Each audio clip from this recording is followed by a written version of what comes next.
Proklamasi Kemerdekaan Indonesia yang dibacakan Soekarno bersama Hatta pada Jumat tanggal 17 Agustus tahun 1945 menjadi bermakna karena adanya pengakuan dunia internasional.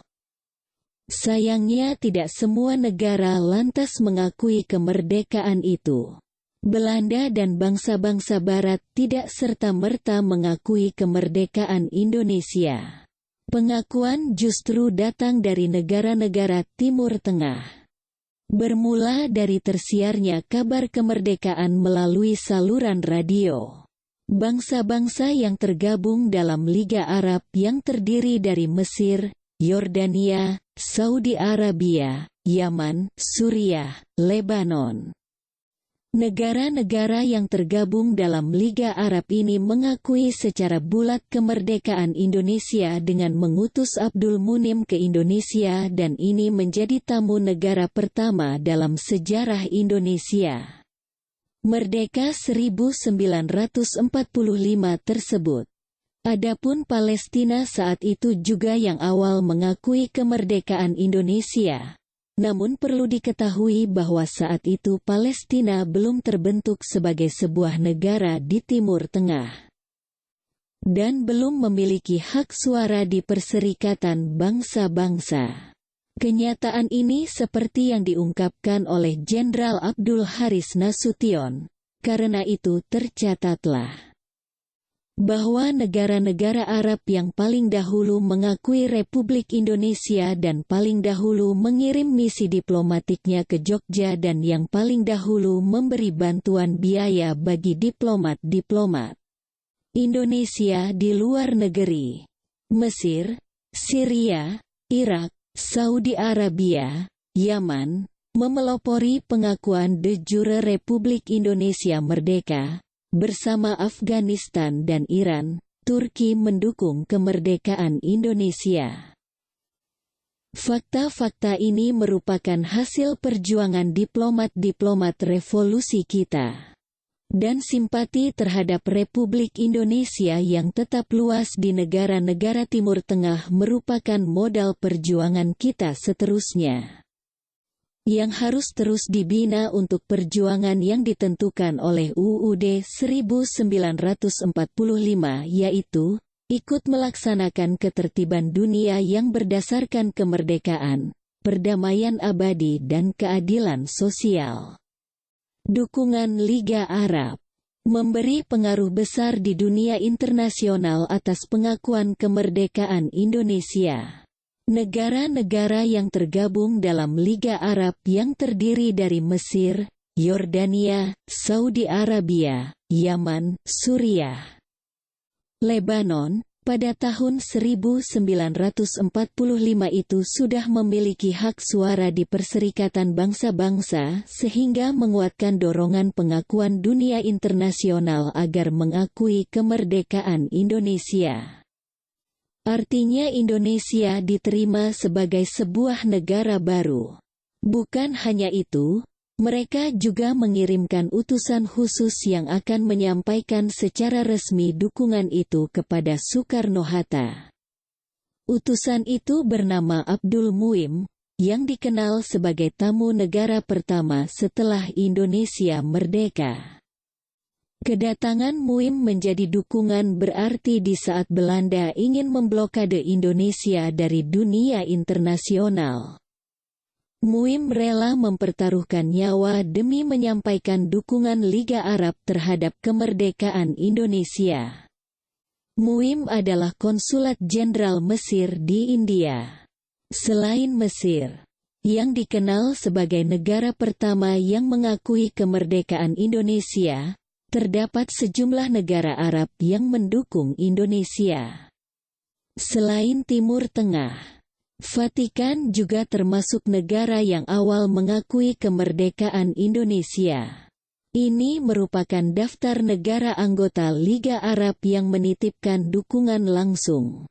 Sebagaimana disampaikan Abdul Muim ketika datang ke Yogyakarta. Setelah dukungan dari negara-negara yang tergabung dalam Liga Arab, Kemudian negara lain menyusul memberikan dukungan pada kemerdekaan Indonesia, yakni Afghanistan, Iran, Turki, dan Vatikan. Sedangkan Palestina, sejak awal sudah mendukung perjuangan Indonesia, yang disampaikan secara resmi oleh Palestina saat pendudukan Jepang di Indonesia. Dengan kenyataan ini, bangsa Indonesia berhutang besar kepada negara-negara di Timur Tengah karena berkat dukungan itu kemudian Belanda mau berunding. Mesir, negara di Afrika Utara itu mengakui kedaulatan Indonesia sejak tanggal 2 Maret tahun 1946 melalui Sekjen Departemen Luar Negeri Kamil Abdurrahim Bey. Mesir bahkan berhasil meyakinkan Suriah, Qatar, Irak dan Arab Saudi untuk mendukung Indonesia. Pada tanggal 10 Juni tahun 1947, terjadi penandatanganan perjanjian persahabatan antara Indonesia dengan Mesir. Pihak Indonesia diwakili Haji Agus Salim, A.R.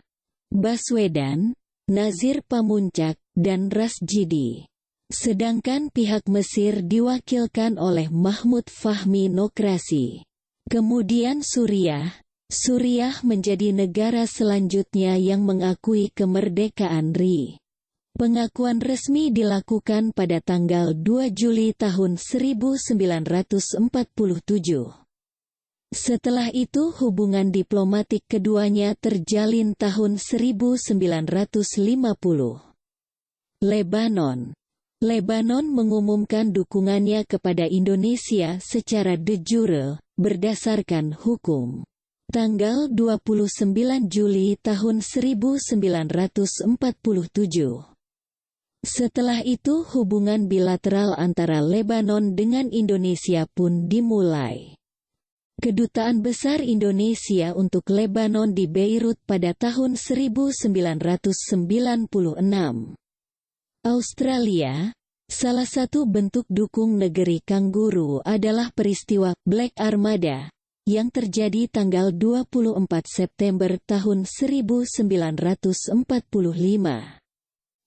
Saat itu terjadi boikot besar-besaran terhadap kapal-kapal milik Belanda di pelabuhan Brisbane, Sydney, Melbourne, dan Fremantle yang membawa persenjataan milik Belanda menuju Indonesia. Saat itu Canberra menjadi utusan Indonesia pada Komisi Jasa Baik PBB dalam perundingan pengakuan PBB pada tahun 1949. Setahun sebelumnya diketahui telah terjadi pertemuan antara Soekarno dengan perwakilan PBB dari Australia, Thomas Critchley di Yogyakarta. Yaman mengumumkan dukungan tersebut tanggal 3 Mei tahun 1948. Dukungan itu terus berlanjut melewati pengakuan kedaulatan tanggal 27 Desember tahun 1949.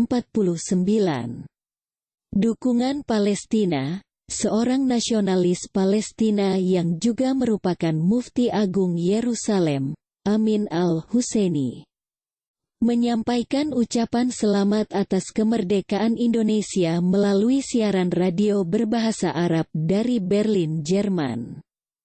Saat Indonesia memproklamirkan kemerdekaannya, Palestina belum berbentuk negara, masih terdiri beragam organisasi politik.